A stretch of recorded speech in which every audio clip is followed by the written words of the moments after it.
Thank you. Salam alaikum. Thank you all for sparing time on Sunday. I had not intended to speak on Gaza at all, but because Dr. Samdani spoke about it, I'd like to spend a couple of minutes on it, and it might give us an entry point into the rest of the talk. Firstly, it is quite shameful that the world, and particularly the democratic world, including India, has allowed a genocide to happen before our eyes. India has long held a policy that has been sympathetic towards the Palestinian cause. And I think that one of the most embarrassing things as an Indian who travels is to try and explain why Modi and Jaishankar have chosen the path that they have on this particular issue. As many of you will know, India did not vote on several of the UNGA resolutions that asked that the bombing and the starving of the children and the people of Gaza should stop. And I think that is a matter of great shame for all of us. The question is, why is Modi in Netanyahu's embrace? What do we get from this? And the answer is not easy to find.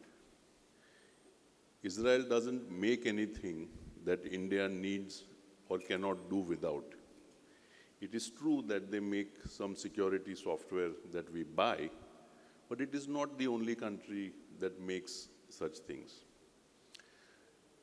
Sadly, the answer is to be found in the fact that the BJP and Modi see themselves mirrored in what the Israelis are doing to the Palestinians.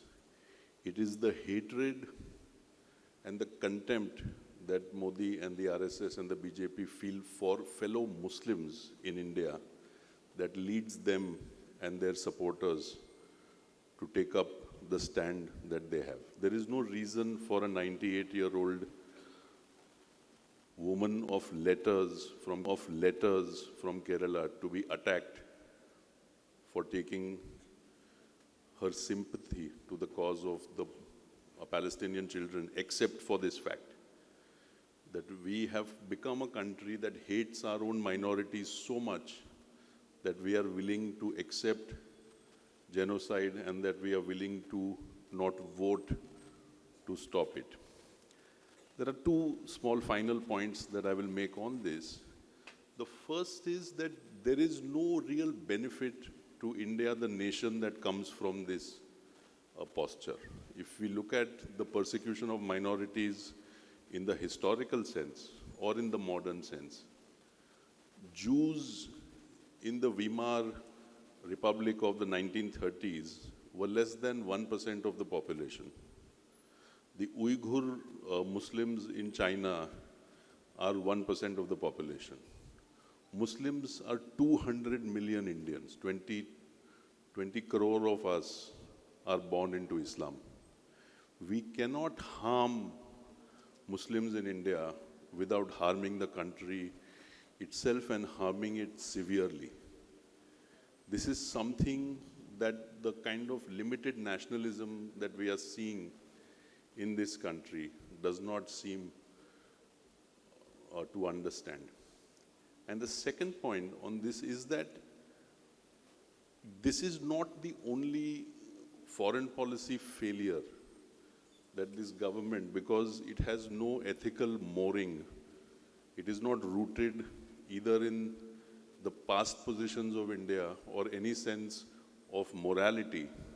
This is the reason why India finds itself where it does today on the foreign policy front, where even people that we thought were our friends, like Donald Trump, have actually punished India because they recognize that this is a government being led by people who do not have any kind of ethical or moral rudder and are therefore bereft of the kind of support that a democratic government would normally get.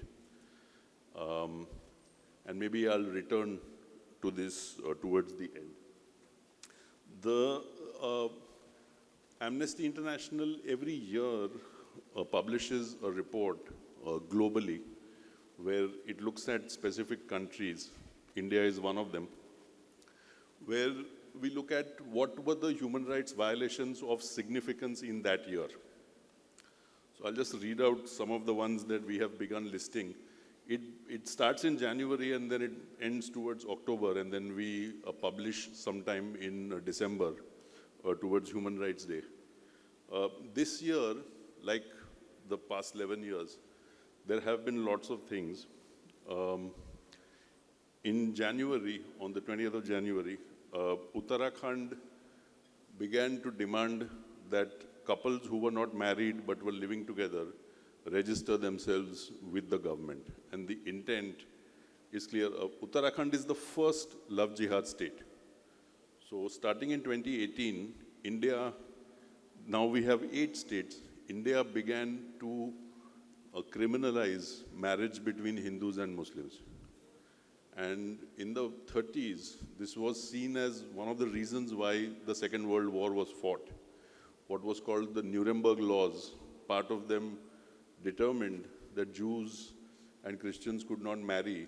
And this was seen rightly as being something that humanity should not just tolerate and look away from. In the India of 2025, in the last 7 years, we've got 8 BJP states that have this law.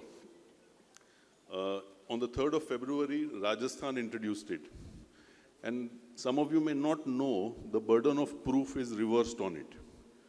A woman who chooses to change her faith when she marries, her word is insufficient evidence for the state to say that she has converted her religion of free volition. The government does not accept her word. It is the man she's marrying and the family she's marrying into that have to prove that there was no coercion on her. So we are treating adult women as if they were children. On the 14th of February, Maharashtra passed a resolution on love jihad.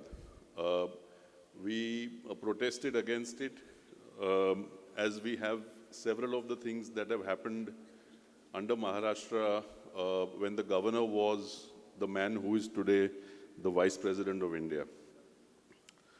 On the 28th of May, the government of Assam decided to give weapons to the communities that were in districts bordering Bangladesh.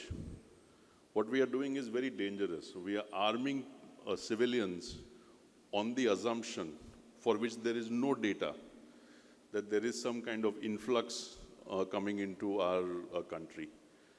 Let me just repeat that all that the Supreme Court has ordered on CAA before the law was passed in 2019, all of the reports that came from the governor of Assam, General Sinha then, none of it has any basis in data. There is no authoritative number which tells us that there has been a large influx of people from there. On the 9th of July, and this is something again that we protested to the governor with, Maharashtra passed a law called the Special Public Security Act, specifically targeting what it calls the urban Naxals. One more law. So we don't have any shortage of laws that target free speech or the freedom of association, but Maharashtra felt that we should have one more. On the 8th of July, the government blocked 2,000 Twitter accounts. So Article 19 obviously gives us the right to free speech, but as many of us have known, Kashmiris have known this for decades, that it doesn't really exist in India. That many of the freedoms that are guaranteed in the Constitution, somebody was speaking, I think Asif was speaking about it earlier in the day, it's true. That either they exist only on paper or they only exist for certain communities. If I as a Hindu man, if I as a Gujarati Hindu man am charged with something, I have far more a protection from the state, from the mob, than a Muslim man who might speak the same language as I do and might have said the same things that I do. On the 6th of August this year, the government banned 25 books in Kashmir, including books by A.G. Noorani and Anuradha Bhasin. Kashmir, by the way, has a separate law for the media. This was passed in 2020. So Kashmir, because we have destroyed the economy of Kashmir long ago, Kashmiri media is very dependent on the advertising that comes from the government, much more than newspapers and TV channels in the rest of India. But using this as leverage, the government makes sure that they only publish what the government wants it to. In May, 40 Rohingya Muslims were blindfolded and taken to the sea, and they were dumped in the water with life jackets off the coast of Myanmar and told to swim. This is something no civilized state can do, and under international law, this is a violation. One reason that we shifted the law just after this is the uproar that came from civil society. On the 2nd of September, the Ministry of Home Affairs, Amit Shah's domain, it repealed laws on the asylum seekers and specifically listed them as illegal immigrants. Once again, there is international law to say and to show us that if a community is being persecuted, whether in Palestine or in Burma, it is the responsibility of the states that these people go to offer them asylum. So this list will obviously continue, and this is just the happenings of the few months of this year. What has been inflicted on this country since 2014 continues. So all of the things, including the use of bulldozers on properties mostly owned by Muslims, mostly in North India, but also in Gujarat, continues. It makes no difference that the Supreme Court will say that this should not happen. Absolutely no difference. The BJP does not really care what is said to it in legal terms. Bail, we've seen what the case is for activists such as Umar Khalid. We've seen in this state a man called Siddiq Kappan who spent months in jail where he shouldn't have. But it's very difficult once these things go into the media to be able to convince the courts to do the right thing. Custodial killings, torture, all of that continues. I was given this subject, auditing the human rights deficit of India, and I asked my colleague, a colleague's name is Raj Kapil. He's a chartered accountant, a CA. I asked him, what is the meaning of this word, audit, and what should I do to respond to the subject I've been given? He told me something I did not know. He said that the root of the word audit is in audio and audible, to hear. And an audit is a chartered accountant or somebody like that listening to the other side as they present the accounts and to see what it is that they are trying to do. So I felt that instead of listing more things that you may or may not know of, I would try and see if we can understand what the government, what the state in India is trying to do. Why are we passing these laws?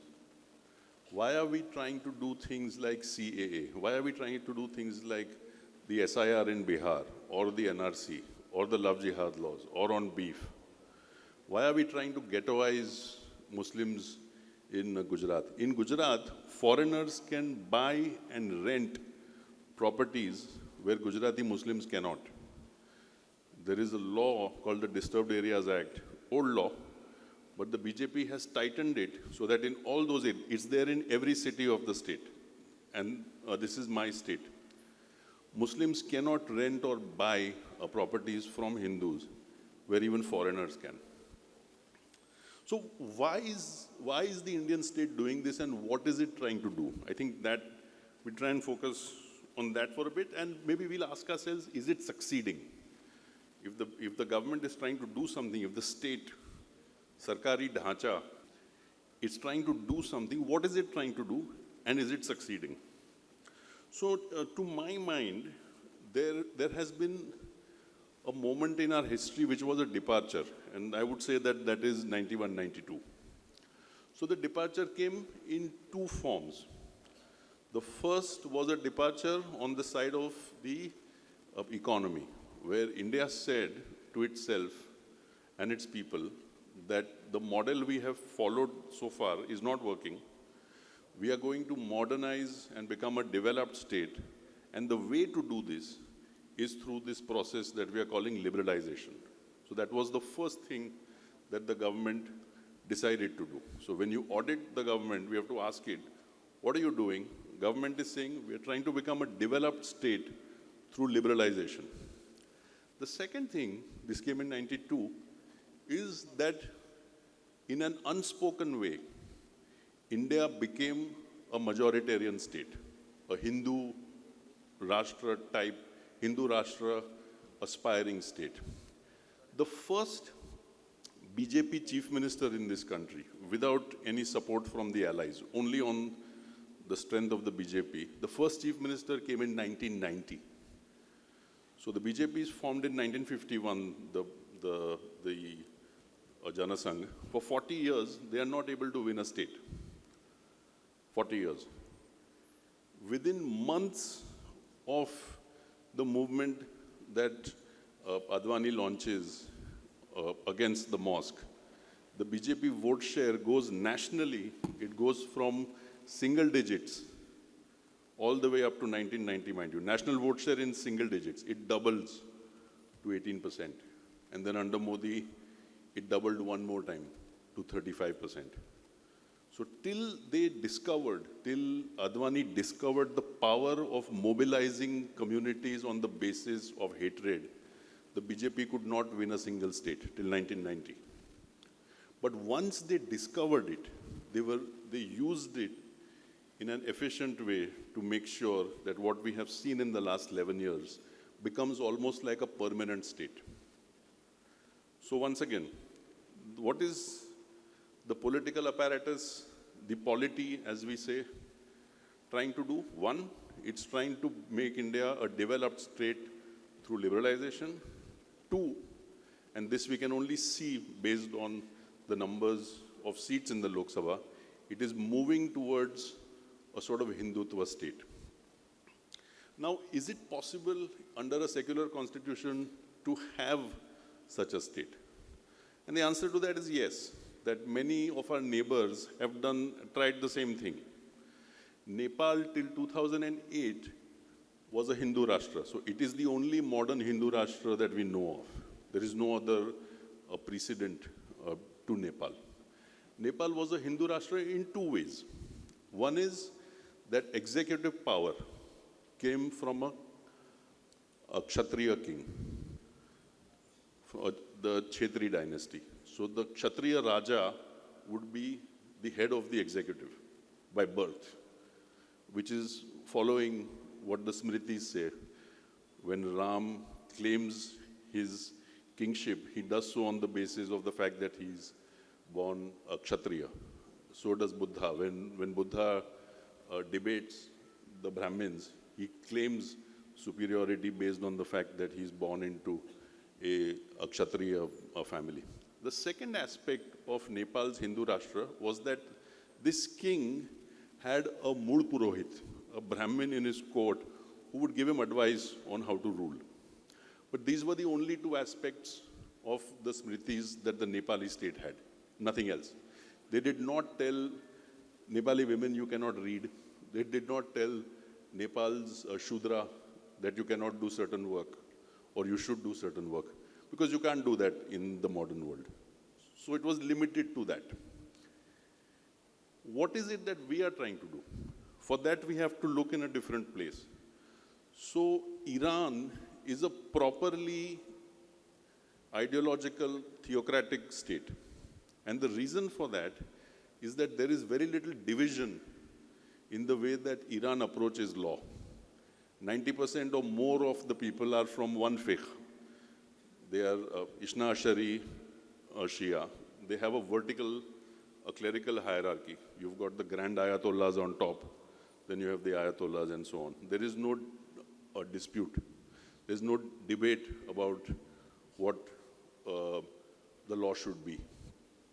Pakistan had that specific problem. Because like us, like the Muslims of India, Pakistan is, A, it is a Sunni majority. B, it's divided into many fiqhs, Hanfi, Shafi'i, Maliki, and so on. And so there was, and even within one fiqh, there was no real acceptance of a vertical hierarchy. There was no one alim who stood on top of all the others like they had in Iran. And so they were not able to agree on what the law and the constitution should be. I think we have found ourselves in a similar position where we are unable to actually apply Hindu doctrine to the full, and what has happened instead of that is a persecution of the minorities. This is why I believe it will not change, it will not end. This is the end state of the Hindu Rashtra. Every month, as I have read out, there will be some new law, some new mischief in some part of India where the BJP is going after the Muslims, because that is all it knows. There is nothing else they have. In such a state, human rights and constitutional fundamental rights have become subordinate to the right of the Hindus to persecute Muslims. The number of Hindus who are willing to stand up and say that what is happening in large parts of India with bulldozers or with beef, with lynching, with love jihad is wrong is not that many. And the belief, the assumption normally held is that it's okay for the state to do this because this is what the majority wants. It doesn't matter whether Muslims have fundamental rights. 14 and 15 say that CAA cannot be law in India. It doesn't matter if you come from outside this country. 14 and 15 offer you the protection to make sure that you should not be covered by CAA. But the Supreme Court hasn't heard it 6 years after the law was passed. And this is part of such a state where the persecution is accepted to the point that it is here. Now, and this is the last part of what I'm going to say, what has happened is that on the first part of what the state tried to do after 1991, on the side of the economy, on the side of development, the Indian state has failed. It has demonstrably failed, and we know this because in that same year, 1991, the per capita GDP of India and China were the same. India was slightly ahead, actually. Today, and for the last many years, China is between 5 and 6 times more than us. The reason why Donald Trump can manhandle, abuse, and rough up our leaders, but cannot do it with China, is not because so much the fact that we have chosen not to push back, which is true, but also because of the fact that in power terms, China represents something that we do not. We do not have that power. In the last 35 years, what China did, we were not able to do. China does not have 60% of its population, 80 crore people who are dependent on 5 kilos of grain. And the more interesting point here is how China did it. Our liberalization philosophy tells us minimum government. The state should get out of the way. That industrial policy is bad.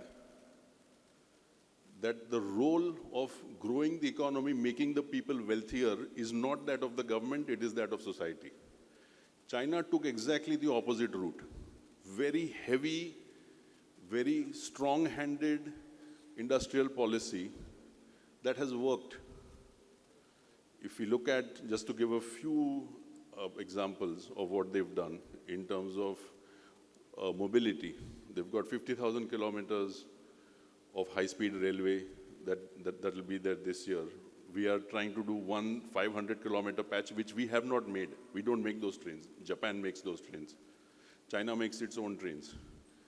China is the largest producer of battery-powered electric cars in the world. China is the biggest maker of ships in the world. In 1990, it made 2.5% of ships. It is today more than 55%. More than 65% of all ship orders in the world today to be delivered next year are from China. China is making its own commercial jet. Only two other parts of the world do it, Europe and the US. Nobody else can. We can't. We can't even make the engines to power the planes of our Air Force. And in technology and so on, in AI, in robotics, China adds more industrial robots to its factories every year than the rest of the world combined. And this includes the EU and the US. So, this is going to be hard for us to replicate. We are going to remain a poor country for a very long time. When you go to the cities of India and there's a girl, we call them beggars, who taps your car's window to ask for money. She may be 8 or 9 years old. Does she have a future? Will she go to school? Will she live a fulfilling life? The answer is no. 10, 15, 20 years down the line, things will remain the same. We will be just as poor, marginally different, but nowhere close to what countries of our size have managed to achieve.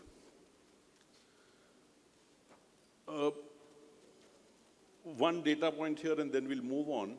When Modi took office in 2014, manufacturing share of GDP was 16% in India.